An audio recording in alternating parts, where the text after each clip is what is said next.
mariage, c'est comme quelqu'un qui mange le poisson. On te donne un poisson braisé bien là. Ouh, dehors, c'est très beau. Mayonnaise, oignon, tout. Piment, ça brille, ça...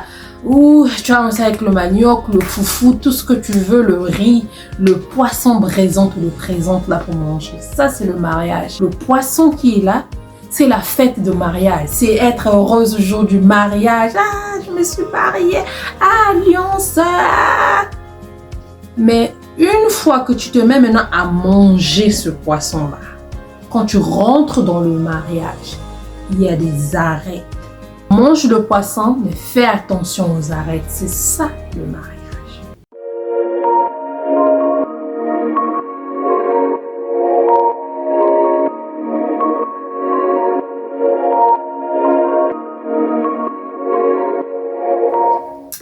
Salut la famille, bonjour et bienvenue à tout le monde. J'espère que vous allez bien. Moi, ça va bien par la grâce de Dieu.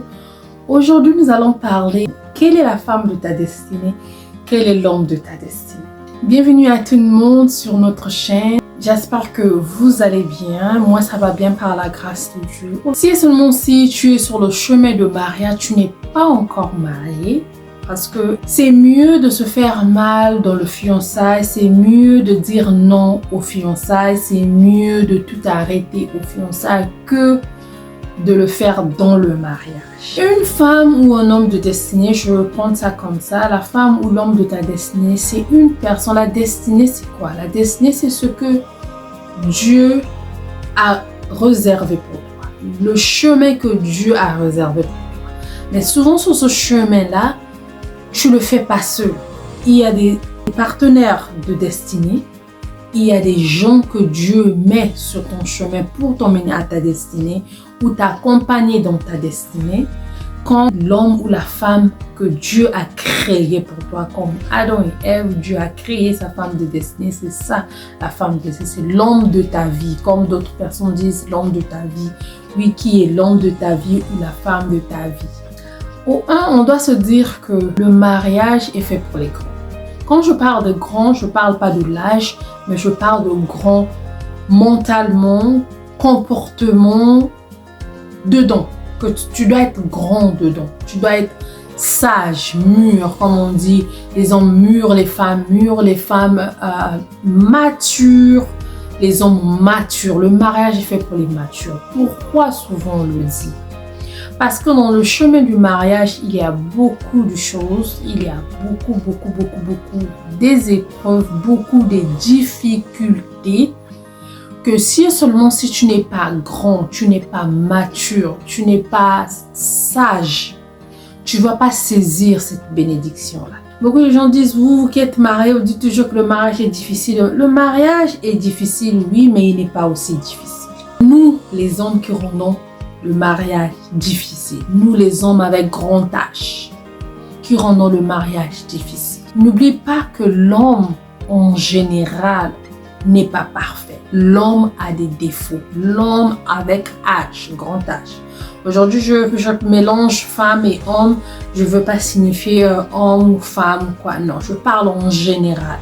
L'homme en général a des défauts. Toi, la femme qui veut te marier avec une personne, ne te marie pas avec cette personne-là par rapport à son argent, sa beauté ou quoi que ce soit. Marie-toi avec cette personne-là à propos de ses défauts. C'est-à-dire, tout le monde va se dire, comment ça c'est défaut? Oui. C'est ça ce qu'on fait comme erreur et c'est ce qu'on ne nous dit pas avant de rentrer dans le mariage. Nous, en tant que femmes, moi, en tant que femme, on se dit « Oh, mon prince charmant, il doit être quand ?» Surtout quand on grandissait, hein, il doit être plus grand de taille, il doit être clair de peau, il doit être comme ça, il doit être milliardaire, il doit être comme ça, il doit être comme... Tu fais un dessin. Mais souvent, ce que Dieu a prévu pour toi, c'est le contraire de ton dessin. Je veux un homme attentionné, je veux un homme ceci, je veux un homme cela. Dieu donne ce que tu as besoin, pas ce que tu veux. Non, Dieu ne va pas te donner ce que tu veux, mais ce que toi tu as besoin pour arriver là où tu dois arriver. Je ne sais pas si vous avez compris cette balance-là. Vouloir et besoin, c'est pas pareil. Ce que toi tu veux, maintenant là comme un enfant, je veux du chocolat, je veux ceci, mais le parent va souvent donner les légumes, les brocolis, les carottes. L'enfant va dire ah.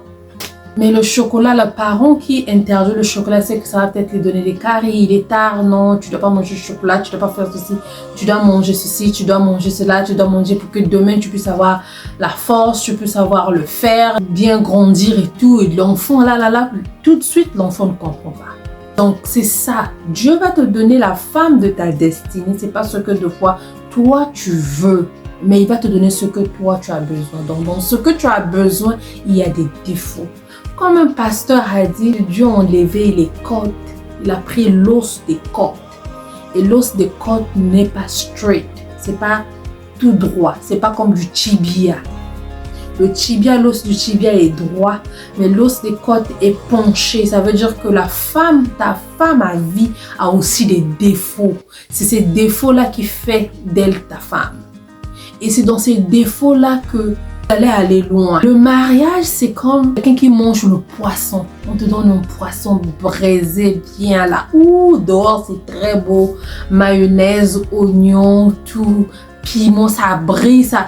Ouh, tu vas manger avec le manioc, le foufou, tout ce que tu veux, le riz, le poisson braisant, te le présente là pour manger. Ça, c'est le mariage. Le poisson qui est là, c'est la fête de mariage. C'est être heureuse au jour du mariage. Ah, je me suis mariée. Ah, alliance. Ah. Mais une fois que tu te mets maintenant à manger ce poisson-là, quand tu rentres dans le mariage, il y a des arrêts. Mange le poisson, mais fais attention aux arêtes. C'est ça le mariage. Oui, mange ton poisson. Enjoy ton poisson. C'est tellement bon. Mais attention aux arêtes.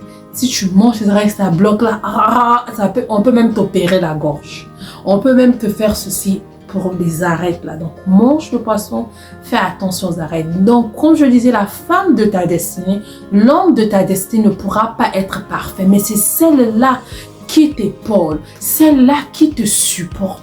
Que ça soit physiquement, moralement, spirituellement. Spirituellement, je parle dans la prière. Elle prie pour toi. Que tes projets puissent aboutir. Que ta vie puisse s'ouvrir. Elle se met de côté pour te mettre toi devant. L'homme de ta destinée aussi, c'est ça. C'est un homme qui prie pour sa femme, qui dit Seigneur, que les rêves de ma femme puissent se réaliser. Que tu puisses bénir ma femme. Protège ma femme, garde ma femme, je demande la bonne santé. C'est ça, partenaire de destinée. Quand tu épouses un homme, tu épouses une femme, tu dois épouser ses défauts. Tu dois être sûr que non. Ok, je connais ses défauts. Les défauts, pas les défauts que non, il est sorcier, qui bouffe les gens. Non, les défauts comme toute personne normale. Tu connais ses défauts et tu dis que oui, malgré tous ces défauts-là, je crois que je peux vivre avec lui, je l'aime comme ça, là, épouse-le.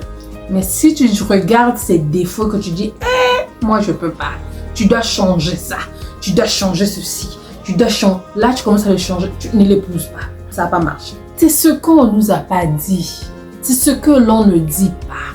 N'épouse pas l'homme pour son bon côté, non. Épouse-le pour son mauvais côté. Une fois que tu épouses son mauvais côté, le bon côté va venir te couvrir. La femme de ta destinée. Comment tu vas savoir que c'est celle-là? Moi, je te dis, premièrement, prie là-dessus. Tu as une personne que tu aimes, tu as une personne que tu veux, ou toi, il y a des gens qui te draguent. Parce que nous, les femmes, des fois, quand on est prêt au mariage, un tel qui te drague, un tel qui se présente. Si tu es chrétienne, mets-toi à prier. Présente à Dieu. Va jeûner, même 3 jours. Prie. Que Dieu te donne un signe, que Dieu te montre. Des fois, Dieu peut te montrer, tu dis, ah, lui qui n'a pas d'argent, lui qui n'est pas fashion, lui qui n'est pas ceci. Mais c'est dedans qui est important. C'est pas le dehors. Tu peux épouser un homme très beau, mais qui t'abat, qui est violent. Il peut avoir de l'argent, mais il te valorise pas, il te chosifie. Qui est la femme de ta destinée? Est-ce que tu es prêt à épouser cet homme-là malgré ses défauts? Est-ce que tu es prêt à faire chemin avec lui? Mais n'oublie pas, sur le chemin, il y aura des problèmes, il y aura des erreurs, il y aura quoi que ce soit. C'est ça les arêtes. Donc il faut savoir enlever les arêtes, mettre de côté, continuer à manger. Enlever les arêtes, mettre de côté, continuer à manger. Juste quand ton poisson va finir. Donc juste quand l'un de vous va partir. Tu es capable? Assieds-toi et regarde. Merci d'avoir suivi. J'espère que vous avez aimé. Je vais m'arrêter là pour aujourd'hui. Aimez la vidéo. Faites-le moi savoir dans les commentaires. Abonnez-vous et partagez. On va se voir la semaine prochaine. Que le Seigneur Jésus nous garde tous et nous bénisse. Bisous. Bye.